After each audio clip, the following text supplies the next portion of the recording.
Welcome to Luca is a Billionaire, where the only thing I invest in is your answers. In this video, I will explain how to make Chili Mili. First, understand that this delightful snack is incredibly simple to prepare, requiring minimal cooking. It's a fantastic option for a quick treat or an appetizer. We'll focus on creating that perfect balance of tangy, spicy, and savory flavors that makes Chili Mili so addictive.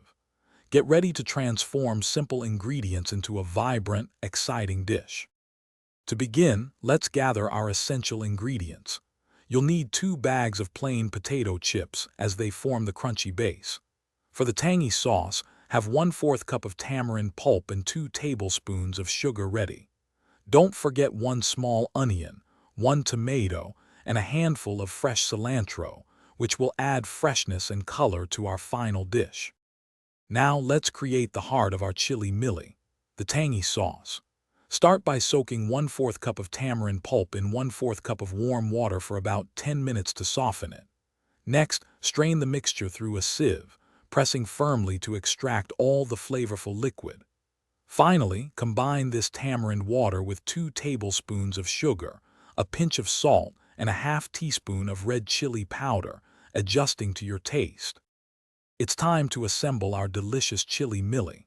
Lightly crush your 2 bags of potato chips directly into a large serving bowl. Then, generously pour the tangy tamarind sauce you just prepared evenly over the crushed chips, ensuring every piece gets coated. Garnish with your finely chopped onions, tomatoes, and fresh cilantro for a burst of color and flavor. Serve immediately and enjoy this delightful snack. Also, check the description for a link to some fantastic leak-proof containers and other great deals. Thanks for watching and please subscribe. It's the best investment you'll ever make.